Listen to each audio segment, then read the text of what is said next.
ممبر جتنے یہ بڑے بڑے 80% مولوی ہے، بھئی مجلس پڑھنا ہے، ہاں جی 15,000، اشرے کا 10 لاکھ روپے. بتائیے جب یہ تجارت بن گیا تو یہ خدا کی رضا نہیں چاہتے، یہ صرف پبلک کو راضی کرنے، جو پبلک کو پسند آئے. حتیٰ کہ ان کانوں نے، گنہگار کانوں نے، ایک مشہور ذاکر کو خود میں نے سنا امریکہ میں ممبر پر بیٹھ کر انہوں نے فلمی گانا سنا. بتائیے ماتم کرنے کی جگہ ہے، بتائیے فلمی گانا. ایک بدبخت خود کو شیعہ عالم کہتا ہے، وہ جناب انہوں نے پورا گانا جو ہے وہ ممبر پر سنا. البتہ وہ ٹھیک ہے 9 ربیع الاول تھی، مگر ممبر کا کچھ تو احترام ہو. ممبر اس لیے کہ گانے سنائے جائیں، صلوات پہ آپ پر بھی واجب ہے. دیکھیں قرآن کی آیت ہے، یہودیوں پر عذاب آیا. کیوں عذاب آیا؟ امر بالمعروف نہ کرنے کی وجہ سے. اللہ نے کہا سنیچر کو مچھلیاں نہیں پکڑنا.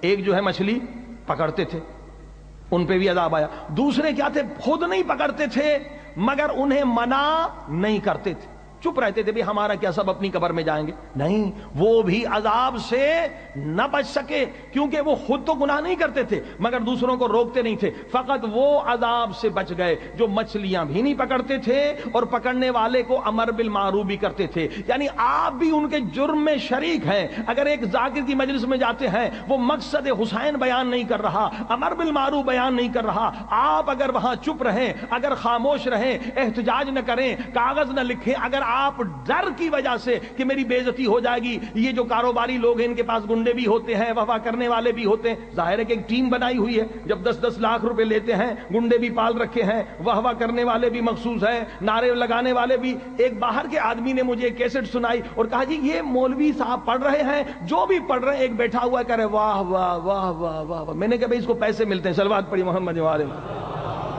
پوری مجلس سن ہی نہیں رہا ہے. مولوی صاحب مجلس پڑھیے کہ وہ ویگن ابھی نہیں آئی، ویگن آئے گی پھر مجلس پڑھوں گا. اس میں 20-25 لوگ ہیں، الگ الگ جگہ بٹھاتے ہیں، واہ واہ واہ کرنے والے، نعرے لگانے والے. یہ آج مولا حسین کے ساتھ ظلم ہو رہا ہے تو یہ امر بالمعروف کہاں کریں گے؟ صلوات پڑھی محمد والے محمد. آپ بھی مجرم ہیں عزیزان گرامی. اگر آپ ڈر رہے ہیں، ان کے گنڈوں سے ڈر رہے ہیں یا ان لوگوں سے ڈر رہے ہیں، تو سنیے پروردگار کے پیارے نبی کی حدیث، سرکار حضرت محمد مصطفیٰ صلی اللہ علیہ وآلہ وسلم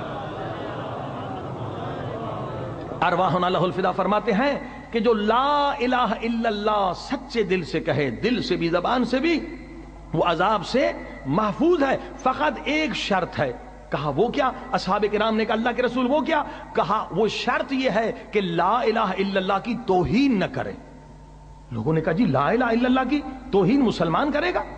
کون بے غیرت مسلمان ہوگا جو لا الہ الا اللہ کی توہین کرے گا؟ اب سنیے امام، اللہ کے رسول کیا فرماتے ہیں، سید المرسلین کیا فرماتے ہیں. فرماتے ہاں کچھ لوگ ہیں کہتے ہیں لا الہ الا اللہ مگر توہین بھی لا الہ الا اللہ کی کرتے ہیں. کہ اللہ کے رسول ہمیں سمجھ میں نہیں آ رہی ہے حدیث، کون مسلمان ہوگا جو لا الہ الا اللہ کی توہین کرے؟ اب اللہ کے رسول فرماتے ہیں اگر کوئی لا الہ الا اللہ کہنے والا بیٹھا ہوا ہے اور اس کے سامنے ایک ایسا عمل ہو رہا ہے جو قرآن کے خلاف ہے، جو شریعت کے خلاف ہے، مثلا یہی ذاکر آج کل کہتے ہیں جی نماز کی کوئی ضرورت نہیں، علی علی کریں اور جنت میں چلے جائیں، جبکہ قرآن کی آیت ہے اقیموا الصلاۃ ولا تکونوا من المشرکین. جو نماز نہیں پڑھتا وہ مشرک ہے، وہ نجس ہے. اور اللہ کے رسول فرماتے ہیں لیس من امتی، وہ میری امت سے خارج ہے. اب اگر کسی ذاکر نے یہ پڑھ دیا، قرآن کی توہین کی، مولا رسول خدا کے فرمان کی توہین کی، سارے ائمہ معصومین کے فرمان کی توہین کی، آپ اس مجلس میں بیٹھے رہے، آپ نے سنا مگر آپ نے اٹھ کر